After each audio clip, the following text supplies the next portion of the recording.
જય શ્રી કૃષ્ણ, જય માતાજી. આપ સૌનું સ્વાગત છે ચેનલમાં. આજે આપણે એક નવી વાનગી બનાવીએ છીએ. એનું નામ છે તુરિયા પાત્રાનું શાક. ચાલો કેમ બનાવીએ આપણે જોઈએ. આગળ આપણે બધી તૈયારી કરી લઈએ. પહેલાં આપણે પહેલાં તુરિયા ધોઈ અને લઈ લીધા છે. હવે એમાં આપણે છાલ ઉતારી લઈએ આ રીતે, કે આ છાલ બહુ કડક હોય.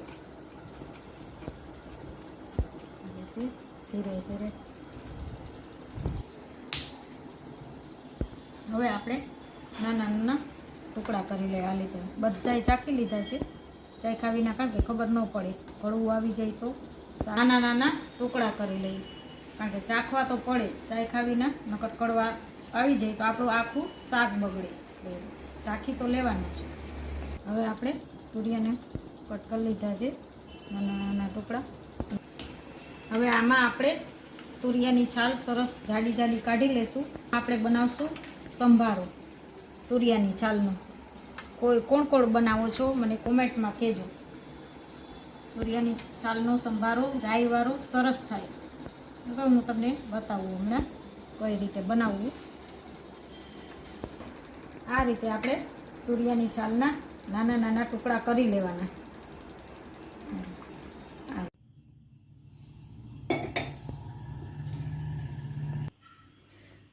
ગેસ ચાલુ કરી લીધો છે. આપણે હવે શાક માટે વઘાર મૂકીએ. હવે આપણે એમાં રાઈ જીરું મૂકીએ, અડધી ચમચી. રાઈ જીરું થઈ જાય પછી આપણે વઘાર કરીએ.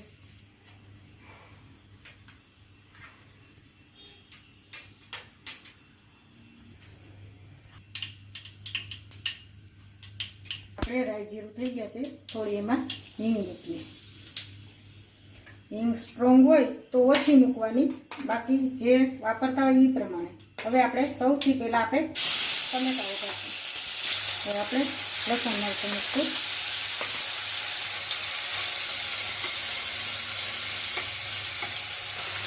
આદુ, લસણ, મરચું અને ટમેટું આપણે વઘાર કરી લીધો છે. જોઈ શકો છો. ટમેટા ગળી જાય પછી આપણે મસાલો કરીએ. આપણે ગેસ ધીમો કરી દઈશું.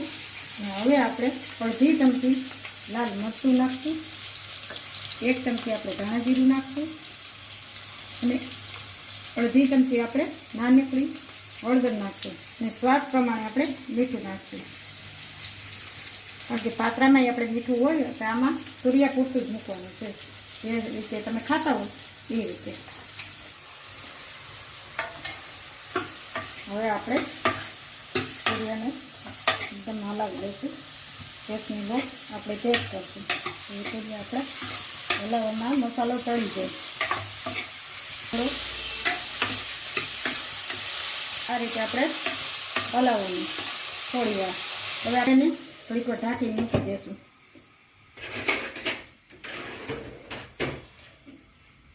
આ રીતે આપણે પાત્રાના ટુકડા કરી લેવાના, કારણ કે પાત્રા હોય મોટા ને એટલા માટે.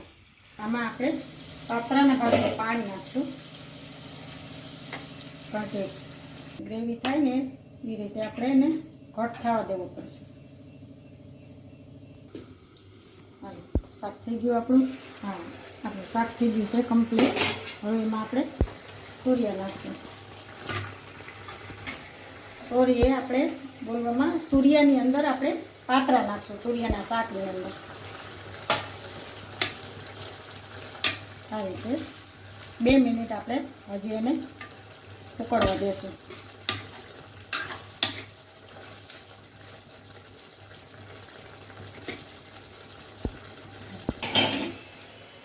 તમે જોઈને કહેજો કેમ લાગે છે, કોણ કોણ આ રીતે બનાવે છે. જો તમને ગમે તો લાઈક કરજો, શેર કરજો અને કોમેન્ટ કરજો. અને સબસ્ક્રાઈબ નવા હોય એ ખાસ કરજો. આ રીતે બહુ સરસ લાગે છે ખાવામાં.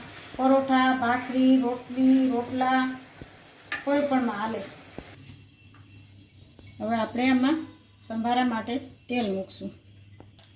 હવે આમાં આપણે અડધી ચમચી રાઈ મૂકીએ છીએ. રાઈ આમાં થોડીક સંભારામાં આપણે ચડિયાતી મૂકવાની.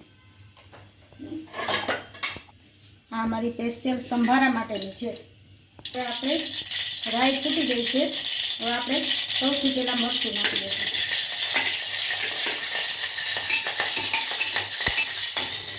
હવે આપણે એમાં સૂર્યની છાલ આપણે જે સુધારી રાખી છે એ નાખીએ.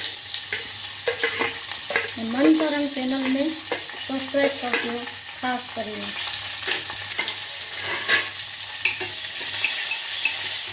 મીઠું ને હળદર નાખશું. અડધી ચમચી આપણે અડધી મીઠું નાખશું, કારણ કે સંભારો આપણે ઓછો છે. આ રીતે આપણે એને કડક થાય ને ત્યાં સુધી આમ ફેરવતું રહેવાનું. આપણું શાક અને સંભારો બંને તૈયાર છે. હવે મને રજા આપશો. ફરી પાછા નવા વિડીયોમાં નવી વાનગી સાથે મળશું આપણે.